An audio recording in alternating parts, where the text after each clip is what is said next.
to turn my skill that I was sharing, right, all the knowledge that I knew about pregnancy and early motherhood for free on my blog.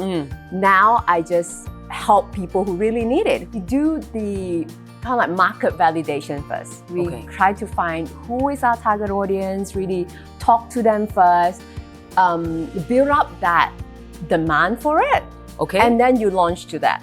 Most of my clients are, in fact, not moms who are looking to start a business. They're moms who have started business. They're women who have started business, but they found themselves in this overwhelm.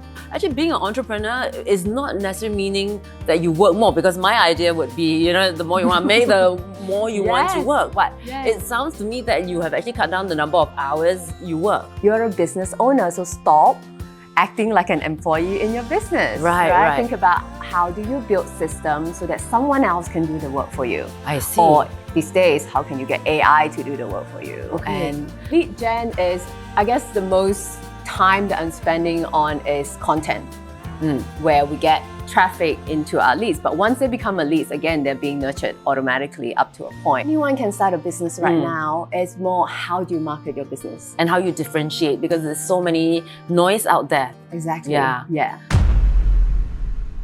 Can you build $1 million biz while breastfeeding? Michelle Hon says.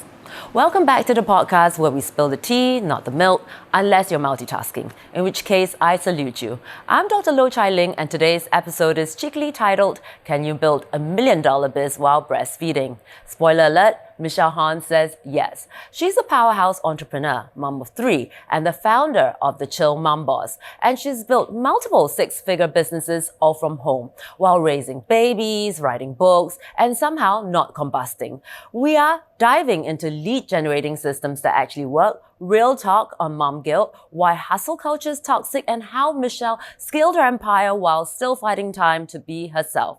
Yes, that unicorn moment of peace does exist. If you've ever doubted whether you can do it all, this episode is for you. So settle in or don't, multitask away. Either way, you're not going to want to miss this.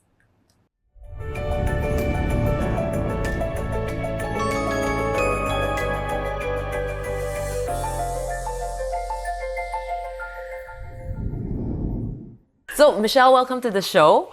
One thing we are all very excited to find out is, how did you start doing this whole entrepreneurial training thing? How did I start? Oh my God, it goes back a long way. It really all started from my very first child. I found myself being a stay-at-home mom. 6 months into the whole stay-at-home mom gig, I was like feeling restless, I need to be earning something of my own, right? Were you working before? Or? I had my own soup and salad bar business. Oh my gosh, Yeah, so we had 2 outlets. One was in Great Wall City and one was in Raffles City. And being in food and beverage. You gave that Singapore. up to become a mom? No, I mean, I became a mom first, and then I realized that, this 13-hour days type of business, I can't be in it anymore. Right? I want to be there for my baby. Then I thought, okay lah, never mind lah, just be at home, stay at home mom, right? Time, nice lah, right? And then 6 months into the whole gig, I'm like, nah, I need to be doing something, but what can I do from home? And this is back in 2012, where people were still reading blogs. I'm like, okay, maybe I can be a blogger. And there's no TikTok then in 2012. No, I think there was Instagram, but it's not how it's like right now, right? It was just a photo sharing app. So I told my husband I want to start a blog, and he was like, you writing? When was the last time you wrote anything? I'm like, I don't know, I'm just going to give it a try, right? So long story short, the blog turned into a maternity concierge business. Because the blog itself was, after a while, I started to gain tractions. There were brands who were willing to pay me to write for them. I realized that I was still in a commodity business. Right? I'm just waiting to be picked. I can't increase my price because every time I try to increase a bit more, they're like, we'll get back to you. Because there's always other mommy blogger who's willing to do it at $100. I can't be writing for a $100 blog post, which takes me which used to take me 2 to 3 hours to write. I'm not a great writer. My husband was right. And so I realized that I need to develop my own product or my own business, right? Instead of waiting. And of course, long story short, I learned to turn my skill that I was sharing, right? All the knowledge that I knew about pregnancy and early motherhood for free on my blog. Now I just help people who really need it, who are willing to pay for it. So then that's how the maternity concierge business was born. And all I needed was 1 or 2 clients a month. Hey, I still have kids at home, right? I can't take on that many. And these clients were willing to pay, $1,000-$2,000 for me to help them guide them through the entire... True maternity. So then, so a lot of them... that is such a very small niche. It's amazing that you can find such a small niche. It all started because my friend who works in a investment bank, and she had a colleague who's from overseas who is pregnant. I think, no, it wasn't her colleague. It was her colleague's wife who was pregnant, and being new in Singapore, she doesn't know where to go for what. So I just kind of connect them to it, and I'm like, hey, there's something here. Right? And like I said, I didn't meet a lot of clients. And what I found out through that is that after I have my own business, that I'm not reliant on these brands, now they're coming, knocking on my door again, asking me to write for them. I'm like, no, I'm not. I don't have time to write, your $100 blog post. I start increasing my price. They're willing to pay more and more. So what I realized is because I have sort of built a personal brand, right? I have differentiated myself from other mommy bloggers out there, and that they are willing to pay me more. And I realized that, hey, when you have, that's the first thing I discovered, right? When you have kind of positioned yourself differently, built a personal brand, you attract opportunities to you. Right? You can charge a better price. You get out of that commodity business. So then my readers who were reading me back then, right? Reading my blog and seeing me talking about business and all of that, they're like, hey, I would like that too. Can you teach me? Oh my God, that's so organic, the growth is amazing. Correct. So then I'm like, I guess I'm not sure if I know how to teach this, but I'll start teaching, But the blog was free for the readers to read, right? Yes, only the maternity concierge was paid. Correct. But then, of course, on Instagram, I talk about my business. It's just a natural part of me because I'm in business, I talk about it. So they say, oh, can you teach me? And I'm like, perhaps. And I start taking one client, 2 clients, 3 clients. And then I realized, oh my God, this is taking way too much of my time. Right? Oh, really? Okay. The whole point is, hey, be at home with your kids, right? So I decided, okay, maybe I should put what I've known from coaching these moms into an online business. Into an online course. So that's how the very first course of Momboss Academy was born. And then before you know it, 2 courses, 3 courses. Which year was it that it was born? Because 2012, you had a baby. I started taking clients, coaching clients in 2018. Okay. And the online course, I launched it during COVID. Wow. Yeah. Okay, you're very brave, But maybe that would actually be a great time for you because COVID was bad for all of us. But I'm sure there are a lot of people stay at home and wanting to learn stuff during COVID, right? Correct. So it turned out to be a blessing. So will these women go to you on a one-on-one? Is a one-on-one online course, or is it something like they just subscribe and they get all the videos? So yes, correct. So it's an online pre-recorded. So then I can charge a lower price, right? So and you don't have to be so full on. You can just less of my time, and I can take. So you found a system that works. Yes. Right. Yes. So if I were a stay-at-home mom and I'm interested, how long will it take for me to go through your online course? Do I need to have any qualifications? No. Start a business, do an MBA? I have any qualification either.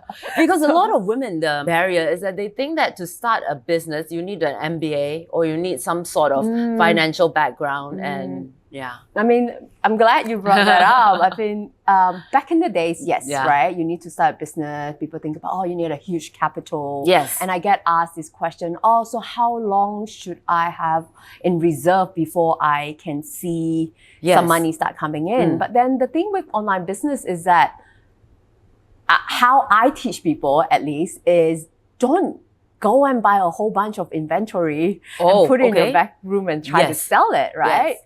We do the kind of like market validation first. We try to find who is our target audience, really talk to them first, build up that demand for it. And then you launch to that. And ideally, you pre-launch even before you've got the products, or pre-launch even before you get your courses or whatever it is that you're going to order in. Yeah. But how do you differentiate your brand? Like, you know, when you first started and you were writing blogs, and then you said there were a lot of mothers writing blogs. How do you differentiate yourself that people come knocking on your door instead of you asking them for work? How did it happen? I guess it was because I was suddenly the only mommy blogger who has a maternity concierge business. That's it. I see. Okay. That was it at that point. Right. Yeah. And then after that, were there a lot of competitors in the market? I think after you?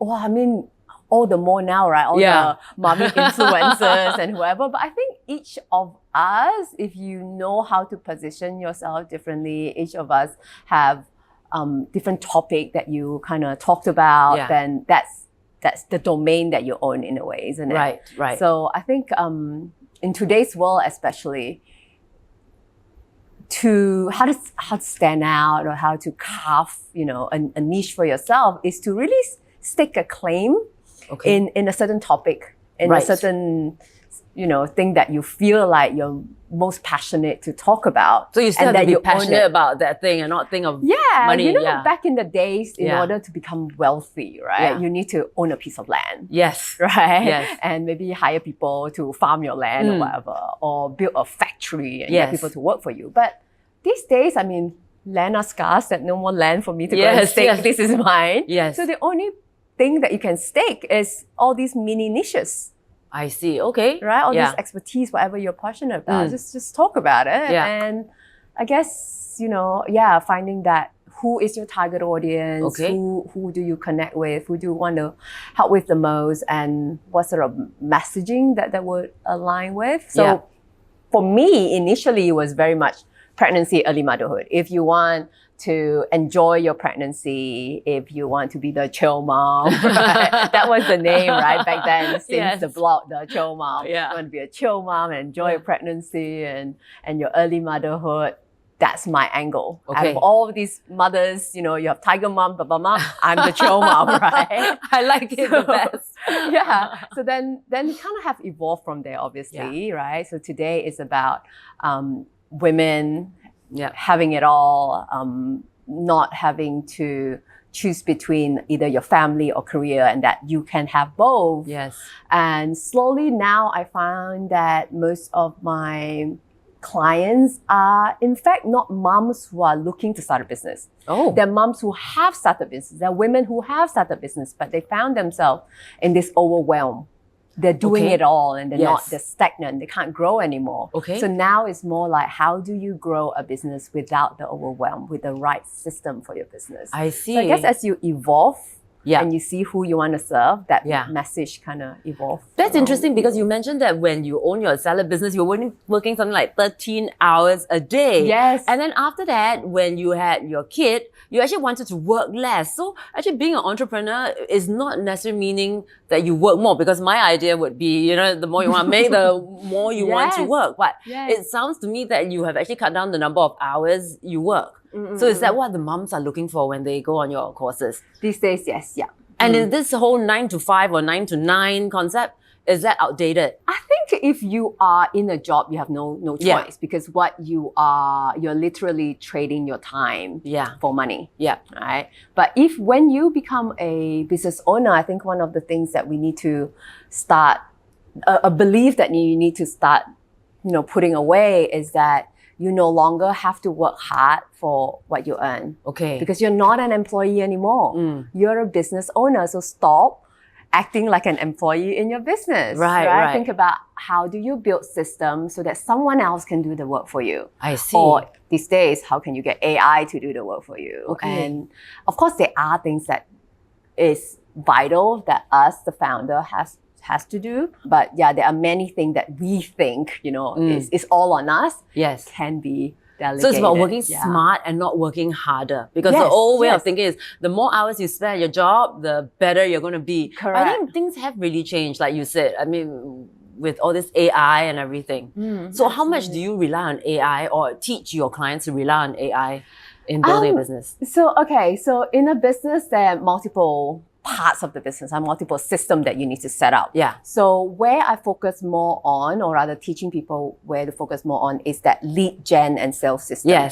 right? Because I believe that, of course, beyond that, you have your sales system. How do you actually get people to pay you? And then you have your fulfillment, depending on whatever industry you're doing, right?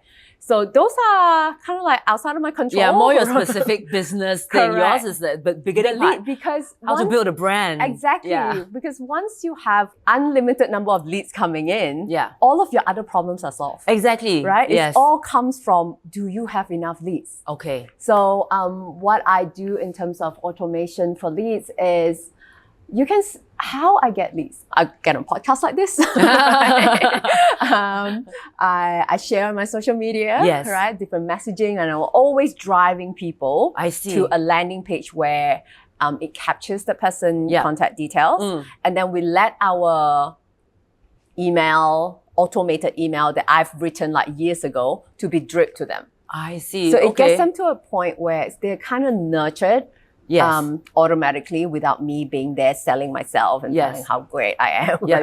To a point where they're very warm. And when they're ready to purchase, they either, they could click a button, buy online, or they could book a call to speak to me or my sales team to then just close them. Oh, okay. Because, I'm your follower on Instagram. And I think that, you mentioned that in the beginning you had a blog and you wrote all these free articles for women. So actually that's a form of lead generation. Exactly. And, it's actually almost giving free content, like giving things out for free that you don't know if you're going to get it back. I mean, my dad would say that's stupid. Why you want to do things for free? But maybe that is one way of building some sort of trust, is it, with your audience? Absolutely. I think in today's world, like one of the free way to generate leads or get what we call as, before you get people to become a lead, you need to go to where the traffic are. Yes. And these days would be online, right? So either your blog or podcast or YouTube or social media, Instagram, they're free traffics. Okay. So you basically just think of it like, back in the days, you have a shop. Yeah. You still need to go outside and say, hi, somebody come with here, to give out. Yes, come here, right? You don't try to sell online. A lot of people try to sell where they're at. People are just traffic. People are not interested yet. And you try to sell to them. Right. No, right? You try to just attract them to come into your ecosystem, which is, you that makes a lot of sense because, sometimes on Instagram, I see a lot of ads and I just scroll past. But when I see your post, it's not selling me anything, but they're just interesting little snippets, and sometimes they provide free info. They actually give me some free knowledge, and so you stop and read, whereas the one that tells you to sign up straight away online, shop now or something, you just scroll past because it's selling you something. Correct, exactly. And thanks for saying that it works. But how do you differentiate yourself? Because I find like in recent years, there's so much competition. Does it get harder, do you feel? Or does it become even easier because AI is helping you? I think I've always been someone who don't think, like, I truly believe in how we think matters. Okay. So you're right, it is harder, but I don't see it as harder. I see it as a challenge. It's great that there's more people in this field. Then I guess I see it as, that's great. Then, there's less nurturing that I need to do, right? More people interested in this thing. And just more of like, okay, ideally the back end and just, sign up for me instead. So what kind of women go to see you? Are they like very young in the 20s or 30s? 40s? I would say my clients ranges from maybe late 20s up to 55 years old. Actually, I have a couple of clients who are in the 70s. Really? So this is like almost like a second win for them, right? Correct. Okay. So they're either planning to get married, like thinking about motherhood already and knowing that they need to slowly step away from the business or start creating a system for the business. Or they have been in business for a while. But not going anywhere. Yeah, or it's been very offline. Haven't really tried that, online digital marketing avenue and decided to give it a try. And most of them are mainly online businesses, right? No, offline businesses as well. Offline businesses that want to take it online. Okay. Yes. Oh, I see. Yeah. Okay. And most of them are women, obviously. Most of them are women. Yes. We do have dads. Yeah, you do have dads, one or two, odd one or two. But more interesting is how do you cope? Because when you first started this, you have one child, and I understand that now you have 3. Yes, I do. Real children, not rented. Not rented, my own. So how do you manage to keep this business growing through 3 kids? 1 is tough, but 3, I don't know. How? I guess I think like people look at me and like, oh my God, how did you do all of this? Yes, and still look like this. I think one thing after another. I surely didn't think that I'm gonna do all of this, when I first started. But like I said, in 2020 we launched Momboss Go, which is the no idea to launching your business in 90 days. Really? And then we realized that there are people who have launched a business and don't know what to do next to grow. Then we have In Demand, which is another program. And all of these programs have been recorded. So I don't need to keep... So you actually came out with a system where you don't need to be there all the time. Correct, right? And lead gen is, I guess, the most time that I'm spending on is content, where we get traffic into our leads. But once they become a leads, again, they're being nurtured automatically up to a point. Or as and when I have a webinar or a launch, then I invite them to that. That's when we enroll people. I see. But once they are in the program, they watch the video. And how long does it take to watch all these videos? Is it like something like 30-day thing? So you drip feed them? Yeah, so the Zero Idea to Launch program, that is 90 days. Okay. But I would say there are 6 modules. Each modules are probably a maximum of 2 hours, but we cut it short to like 10 minutes burst. It's amazing that you have so much content, so much to teach from somebody with... There's not a background in this, because some people actually study for years, I don't know, psychology, digital marketing. You are telling me you had a soup and salad bar and now you're teaching people. I don't know where you get all this knowledge and insight from. I guess from my own business. Right. Yeah, like how I started. And that's maybe even more real, business. Right? Yeah, so it's just really like my step-by-step, how I did it. You did it, okay. Yeah, instead of like learning all the theories, right? So I really just narrowing down on this is what you need to know, and this is how you apply it. Okay. Yeah. Did you have any students that were amazing success stories? Yeah, we have many. Really? Are they all moms and did they all go they're build? Mostly mom because that's the audience that I was going for. And I managed to juggle that and like a business that's really thriving. Yeah. So most of the time they usually what happens is they're just stagnant in the business. They are good at what they do. Right, so they just spend day in, day out managing client fulfillment and trying to get leads and everything, right? Yeah. And there isn't a way to, to break through anymore. They still like, I've already worked, I'm already like sleeping 4 hours a day, but still I just can't seem to break through. So very often we sit down, we just really look at what are you spending time on? Just really do an audit right, of your business, what you're spending time on, what's been done, what has worked, what hasn't worked. Okay. And look at who are your target audience.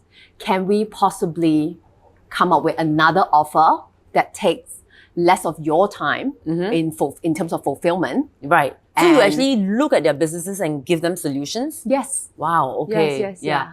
Because I was just about to ask you, a lot of these businesses, wouldn't they hire like a digital marketing agency to do it? And how are you different from that? I guess, I don't know how other people are doing it, but for me, beyond, digital marketing is all about you have a landing page, this is how you capture audience, and this is where you social media and all of that. And it's very technical. Anyone can do it. Okay. I would say, some of my team members, they are the one who technically building for me. Yeah. But it's all about, are we building the right thing? Yes. Right? Do we have the right message to this group of people that you're targeting? Otherwise, it's not converting, right? Yeah. So really, I guess how I'm different is I really look at who they're targeting, right? The messaging, the really understand who their target market is going through right now. What problem are we solving? So a lot of time they think they're in this business, but they're actually in a totally different business. I understand. Give me an example though, just for the audience. Okay, for example, let's say Christy. Christy is one of my students. Yes. So initially she was a pharmacist. So pharmacist turned funnel builder. So she is in digital marketing, right? So she's done really well, and she was building for a lot of the top marketers in the world. Okay. But her time is limited because she's the one busy doing it. Doing it, right? And so we looked at what she know, right? All the knowledge that she know. Why does this top marketer uses her? Is that she has a unique way of how she sees about, say, building a funnel or landing page and all that, thank you page and things like that. And so we extract that. So what she thought she is in the service business, right? But what she actually had or has is that she is in the knowledge business. Yes. Right? In the transformation so business. She's in a knowledge business. Correct. Yeah. Okay. So she repackaged her offer. Okay. Instead of, hey, I'm like, an agency, or I'm like this person who do it for you. Yeah. We're looking at transforming your business. Right. Okay. So that's the message change. And beyond that, because she was at her capacity, she can't grow anymore. Yes. And she has all this knowledge. So I taught her how to create a course out of that. Okay. Right? So teaching the companies or the people how to do it? So now she has her own course teaching other people who are like her, using her own personal stories, right? Who wants to get out of the 9-to-5 job and earn in US dollars. Okay. And because of that, now she has trained people who paid to train with her. Yeah. And now if she has clients that, she can't handle, she can actually push to her student. Wow, okay. That's quite inspiring. Yeah, so that has practically like 10x of business within a year. And it's kind of nice to know that it's very empowering also, because you don't see all these people who want to learn as competitors, that you actually view them as potential clients and then expanding your network, right? Absolutely. Okay, that's amazing. But back to you. So now you have 3 kids. How old are they and how do you cope? They are turning 9, 11, and 13 this year. Oh my goodness. Does it get easier the older they are? Oh, it does. Of course. Less like diaper changing. But then the schooling system and everything? I find that they are, I think since young, I've been quite kind of like, leave them on their own. Do your own thing. Right. Yeah. So I've never been one to sit next to them while they do their homework. So I see. They're doing quite well. Yeah. So how many hours a day do you spend working, and how many hours do you spend with them? I work from 9 a.m. Okay. Actually, I wake up around 7 and get them prepared, cook lunchbox and all that. Wow, you're really multitasking. And then we walk them to school around 7 plus. Yeah. They start school at 8. Walk them to school, and I come back and I kind of like, clean up the house a little bit. And I officially work at 9 in my home office. Yeah. And then I'll probably work until, so I have how I schedule my work is that my appointment, like my calendar system, if you are my student to book a time with me, is it only open until 3 p.m. Okay. Because past 3, my kids come home. That's when past 3, I do know it's their time. So I either pick them up or send them to enrichment or whatever, and then cook dinner, and then so you really are multitasking, you are really multitasking. I can't imagine. Stay-home mom. I can't imagine any guy telling me that they want the kids to school and then start work. I don't think that's possible. Yeah. I guess it's because of the lifestyle that I've built for myself. But do you also agree that are women more multitasking compared to men? Can men multitask as much? Yeah, my husband is a bit like me as well. So he built his business from home. So we walk our kids to school every day, and then we'll just go into our respective that's office. A very enviable lifestyle. Do you think that was spurred by COVID? Like, because COVID made a lot of us work from home and then realize it's possible, and then that inspired you to create a business that's... but I've started working from home even before. Right? I see. So it hasn't been, much of a change for us. Do you get tired of staying at home, and do you sometimes wish you were in an office with people and have community? Maybe because I do get on calls with, my students quite a bit. Almost every day I have maybe a coaching call. So I don't feel like I'm like, all by myself. Yeah, So there's like calls with my either team members or my coaching calls. So if there is advice you can give women who are interested in starting their own businesses, and I think the biggest fear is failure. Is there any like words of wisdom you can give them? Yeah, I always tell my students that failure is not like the end, right? Failure is just a feedback that do better next time. Yeah. Right? If you always feel like, maybe this is the way to do something, just like cooking.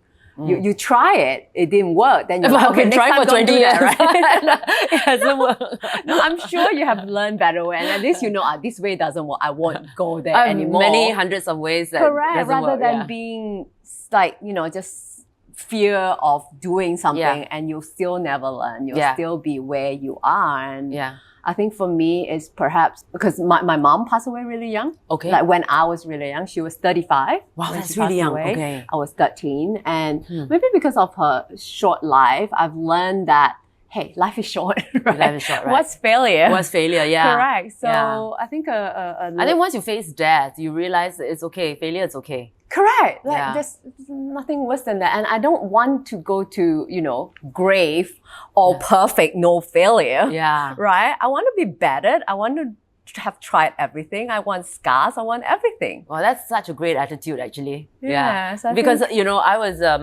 thinking, I actually have some clients, my patients, and during COVID, they all started these online shops, selling clothes, business. Right? Yeah. And a lot of them failed because, like you said, the problem was they have too much inventory. They buy it from, and they didn't have lead generation. Correct. Yeah, I mean, anyone can start a business right now. It's more how do you market your business? And how you differentiate, because there's so many noise out there. Exactly. Yeah. Yeah. Do you think in recent times, because there's so many more people on Instagram and IG, it's become harder? Probably, but there's always new way to go around it, right? And I think that if you say harder, last time people could also say that, to try to get someone to buy online is very hard. People don't trust, right? Yeah, but now everyone's like, happily just clicking and buying. True. So yeah. I think, as things evolve, which we won't know how it evolves with AI and everything. So we can only just do the best we can. Do you think you're always learning and evolving then?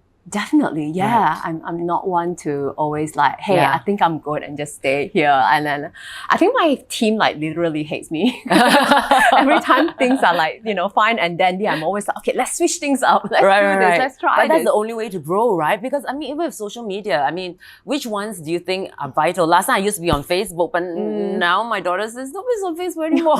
I don't know if that's true. I don't know if that's true. And then now there's Xiaohongshu and all that. How do you keep up with all these? You just have to go plunge in head first and try? Yeah, I guess I'll look at the platform and see whether I could do it. Like Xiaohongshu is Chinese, I can't do it, so just forget about it. Right. And it's like things like TikTok, I may just, grab some of my reels and just post it there and see how it goes and how I feel about it. But at the end of the day, just really knowing who your target market or target audience because you don't have to grab everybody, where they are exactly. and what you like doing, right? Okay. Some of my target audience are in LinkedIn, but I just can't do LinkedIn for some reason. Yeah. So then, let's not force yourself. Do you ever get stressed in your business? Because the thing about moms is that stress is one huge issue for us, because I think sometimes coping with the kids and the work can be a little bit more, whereas my idea is men, they don't have to worry so much about kids. Except for your husband because he works from home. Stress, yes. I think just a couple of weeks ago I had like really stressful day. really stressful day. How do you cope? Coffee, meditation, vodka? I just don't have time to even like think about coping. You just go. Just do it. So that day what was happening that day? I think I had a live coaching call. Someone like a teacher a parent called me about a certain incident that happened to our daughters at school. And I didn't find out until later what happened. We have a new home, which is under renovation right now. And there's no water supply. Oh gosh. So it's like everything that can go wrong happens. And then another child of mine was sick and staying at home, and she has influenza A. Oh my gosh. Some days you just have days like that. And I think just go through it. Yeah, just go through it, right? Just don't think too much. Like what can be the worst? Yeah. Do you have any secret tips for staying sane? Do you meditate? Do you drink a lot of coffee? Do you? I don't drink coffee. Oh, really? Yeah, I don't drink coffee. I don't meditate. You just work. I just work. I guess I really enjoy what I do. Yeah, I can tell. That's important. You're really passionate about what you do. So maybe you don't even think of it as work. Yeah, I find it's fun. Like, oh my God, this automation. If I twist this and I can see, oh my God, compare this landing page to this landing page, this is way better because of this messaging. And I just constantly love looking at data and see how I can improve it. That's part of work. And I suppose I'm also not one who like to worry too much about things that I can't control. Yeah. Do you think working actually makes you better as a mom than a full stay-at-home mom?